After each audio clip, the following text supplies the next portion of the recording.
Hello friends, नमस्कार विद्यार्थी मित्रांनो आपला आजचा 45th डे आहे. ब्रिज कोर्सचा शेवटचा दिवस आहे आणि आज आपल्याला युनिट टेस्ट 3 सोडवायची आहे. तर आता सुरुवात करूया. ही युनिट टेस्ट 20 मार्कची आहे. ईच क्वेश्चन हॅज 1 मार्क आणि प्रत्येक क्वेश्चनला 1 मार्क आहे आणि आपल्याला इकडे उजव्या बाजूला जे बॉक्स दिले त्याच्यामध्ये आन्सर लिहायचा आहे. बघा, क्वेश्चन नंबर 1 आहे, to make the fraction 5/6 how many regions of the given figure should be shaded. तर 5/6 हा फ्रॅक्शन बनवायचा असेल तर आपल्याला ही जी फिगर दिलेली आहे त्यातले किती पार्ट आपल्याला कलर शेड करावे लागणार आहेत, रंग द्यावा लागणार आहे. तर मित्रांनो, हे टोटल पार्ट आहेत 6, बरोबर. मग त्या 6 पैकी आपण 5 पार्ट जर कलर केले तर काय होणार आहे, त्याला 5/6 हा फ्रॅक्शन तयार होणार आहे. म्हणून आपण किती पार्ट कलर करायचे आहे, शेड करायचे आहेत, 5 पार्ट करायचे आहेत. म्हणून ऑप्शन बी हे आपलं करेक्ट आन्सर आहे. पुढे बघा, second question, if a square shaped handkerchief has to be folded at the centre only 1 time which of the following cannot be form. म्हणजे एक स्क्वेअर शेपचा म्हणजे चौरसाच्या आकाराचा रुमाल आहे, तो जर आपण काय केला, त्याला एकच घडी घातली तर कोणता शेप तयार होणार नाही असं आपल्याला विचारले. तर मित्रांनो, स्क्वेअर तयार होणार नाही. एक घडी घालून तुम्ही स्क्वेअरपासून ट्रँगल तयार करू शकताय, स्क्वेअरपासून रेक्टँगल तयार करू शकताय एकच घडी घालून, पण एकच घडी घालून स्क्वेअरपासून पुन्हा स्क्वेअर तयार होणार नाही. म्हणून ऑप्शन सी आपला करेक्ट आहे. पुढे बघा, संजय हॅड ॲन ॲपल. संजयकडं सफरचंद होतं. He made some equal pieces of the apple. त्याने त्या ॲपलचे काही सारखे तुकडे केले. He gave 1/4 part of an apple to his little brother. त्याने 1/4 पार्ट आपल्या लहान भावाला दिला. 2/4 part to his sister. 2/4 part त्याने काय केला, त्याच्या बहिणीला दिला. He ate 1/4 part of the apple himself. त्याने स्वतः 1/4 पार्ट खाल्ला आणि आपल्याला विचारलं, in how many parts was the Apple divided. तर त्याने एकूण किती पार्ट केले होते. या ठिकाणी डिनॉमिनेटर घेतला आहे 4, म्हणजे त्याने 4 इक्वल पार्ट केले होते. आणि त्याचे जर न्यूमरेटर्स आहेत बघा, इथं 1 आहे, इथं 2 आहे आणि इथं 1 आहे. या तिघांची सुद्धा आपण ॲडिशन केली तर येतात 4. मग टोटल पार्ट किती होतात, 4 पार्ट होतात. म्हणून या ठिकाणी ऑप्शन आहे बी. पुढे, for the function of 26 January मीनर practice from 21 January to 24 January in total what were the number of days she practice for. शीतलने 26 जानेवारीच्या कार्यक्रमासाठी 21 जानेवारी ते 24 जानेवारीपर्यंत काय केली, प्रॅक्टिस केली. तर तिने एकूण किती दिवस प्रॅक्टिस केली. तर बघा, 21, 22, 23 आणि 24 किती दिवस प्रॅक्टिस केली तिने, 1, 2, 3, 4 डेज प्रॅक्टिस केली. म्हणून ऑप्शन नंबर 1 ए. पुढचा क्वेश्चन बघा, what is the time in the given clock. या घड्याळामध्ये किती टाईम झालेला आहे.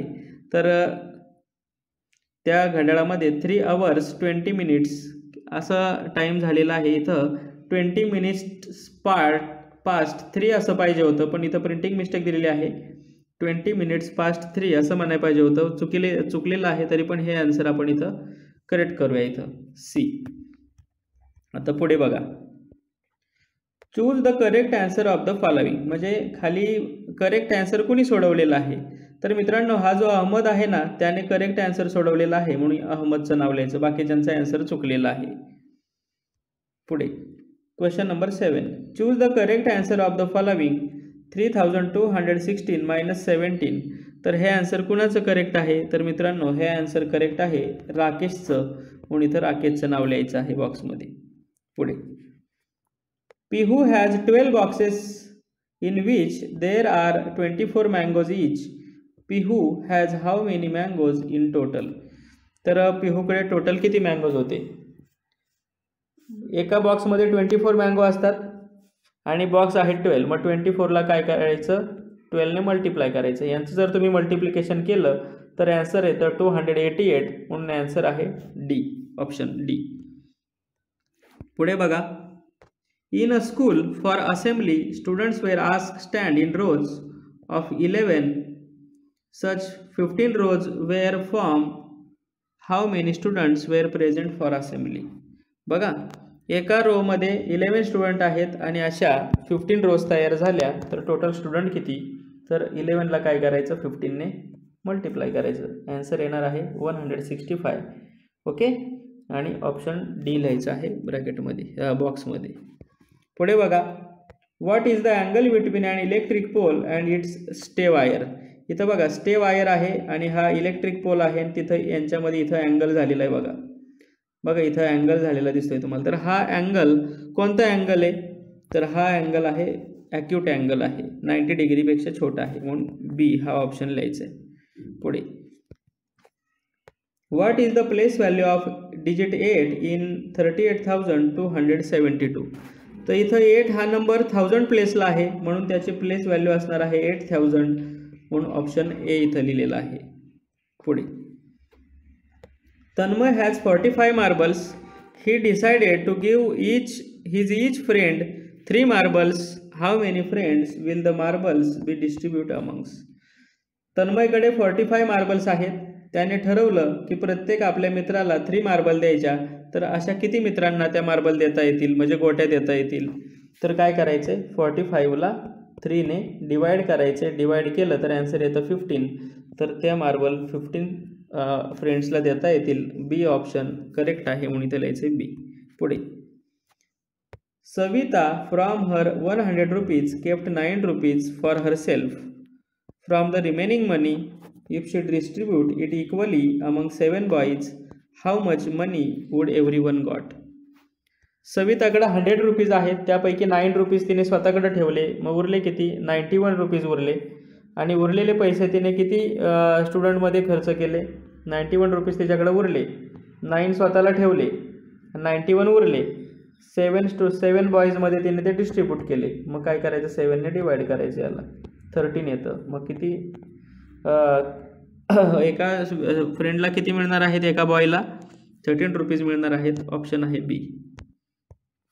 पुढे, Gokula and Maruti had 1000 rupees each. म्हणजे गोकुळाकडे पण 1000 रुपये आहेत आणि मारुतीकडे सुद्धा 1000 रुपये आहेत. Gokula spent 120 rupees and Maruti spent 180 rupees. Now how much money would each of them have. तर त्यांच्यापैकी प्रत्येकाकडं किती पैसे आहेत? आता 1000 पैकी गोकुळाने 120 स्पेंड केले, म्हणजे तिच्याकडे उरले 880. याच 1000 पैकी मारुतीने स्पेंड केले 180. त्यातून 1000मधून 180 मायनस केल्यानंतर उरणार आहेत 820. म्हणून ऑप्शन नंबर बी आपला करेक्ट आहे. पुढे, if we add 800 and 4 tens in a number 1275, what is the answer. आपण जर 1275 मध्ये 800 मिळवले आणि 4 tens, 800 म्हणजे 800 मिळवले आणि 4 tens म्हणजे 40 मिळवले, तर ॲडिशन किती येणार आहे त्यांची? तर आन्सर येणार आहे 2115. सी हा ऑप्शन करेक्ट असणार आहे. पुढे, Rajan and Anil complete 1 round in their own track, which of the following statement is among. या ठिकाणी रॉंग विचारलेला आहे, इथं रॉंग म्हणायचं आहे. अमंग रॉंग, इथं शेवटी शब्द काय पाहिजे होता? रॉंग असा शब्द पाहिजे होता. अमंगच्या नंतर रॉंग लिहून घ्या तुम्ही. बघा आता, तर त्यातलं रॉंग स्टेटमेंट कोणतं? आता राजन किती चाललाय बघा. टोटल ह्या सर्वांची ॲडिशन केली, 4 + 3 + 4 + 3 7, 7 + 4 11, 11 + 3 14 मीटर. राजन किती चाललाय? 14 मीटर. आणि अनिल किती चाललाय? 3 आणि 3 6 आणि 3 9 आणि 3 12 मीटर चाललाय. मग रॉंग काय आहे बघा. Anil ran 14 metres. Anil 14 metre चाललाय का? नाही चालला, म्हणून हा बी ऑप्शन रॉंग आहे, कारण की अनिल किती चाललाय? 12 मीटर. अजून काय रॉंग आहे? Anil ran 2 metres more than Rajan.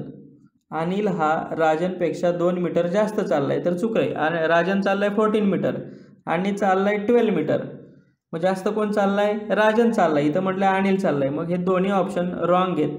इथं लिहायचं आहे बी आणि सी रॉंग आहे. ओके, पुढे,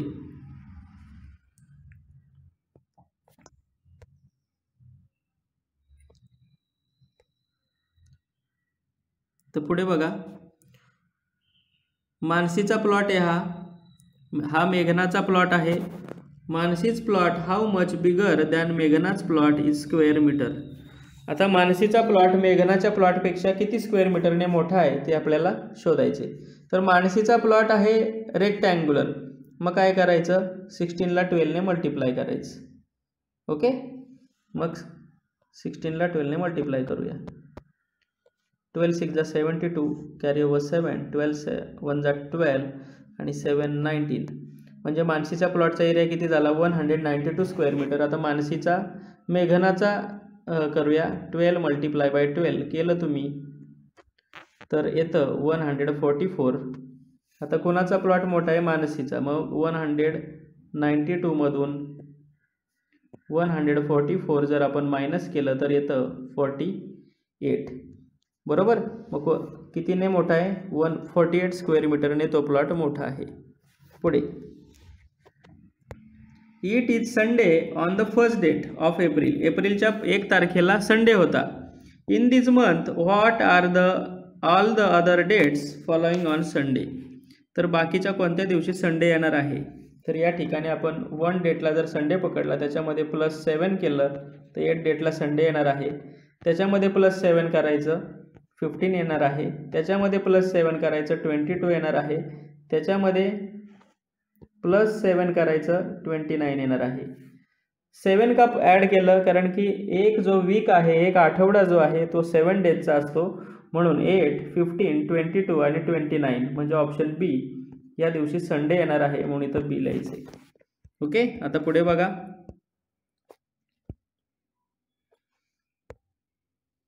observe the following chart and write the answer.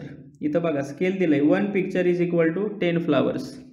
आता इथं अंजलीकडे किती फ्लावर्स आहेत बघा, एक चित्र म्हणजे 10 फ्लावर्स, 10 आणि 10 20 आणि 10 30 आणि 10 40. अंजलीकडे आहेत 40 फ्लावर्स. रुखसारकडे किती फ्लावर्स आहेत 10 आणि 10 20 आहेत. किती आहेत 20 फ्लावर्स आहेत. वैभवकडे 1 2 3 4 5 म्हणजे 50 फ्लावर्स आहेत. आणि आलियाकडे 10 3 जा 30 फ्लावर्स आहेत. आता क्वेश्चन बघा काय आहे. In the flowers of Anjali and Alia are combine. म्हणजे अंजली आणि आलियाचे फ्लावर एकत्र केले तर आपल्याला विचारले how many more will be the number of flowers of Vaibhav. तर वैभवपेक्षा किती फ्लावर त्या दोघींकडे मिळून जास्त असणार आहेत. तर अंजलीचे 40 आणि आलियाचे 30 एकत्र केले तर होतात 70 आणि वैभवचे फ्लावर आहेत 50, ते त्याच्यातून मायनस करूया म्हणजे किती फ्लावर जास्त आहेत ते समजेल आपल्याला. ॲन्सर येणार आहे 20. म्हणजे वैभवपेक्षा या दोघींचे मिळून फ्लावर एकत्र केले तर 20 फ्लावर जास्त होतात. आता लास्ट क्वेश्चन आहे बघा. Complete the following pattern in design. आता फॉलोइंग पॅटर्न जो आहे आपल्याला तो कंप्लीट करायचा आहे. तर इथं बघा सर्कल नंतर रेक्टँगल आहे, त्यानंतर ट्रायंगल आहे, त्यानंतर सर्कल आहे, पुन्हा त्यानंतर काय येणार आहे रेक्टँगल येणार आहे. बरोबर, मग रेक्टँगल आणि मग ट्रायंगल नंतर पुन्हा काय येतं आहे सर्कल. रेक्टँगल आणि सर्कल म्हणजे ऑप्शन आपला सी करेक्ट आहे, म्हणून इथं बॉक्समध्ये आपण सी लिहायचं आहे. तर अशा पद्धतीने मित्रांनो ही टेस्ट सोडवायची होती. थँक्यू.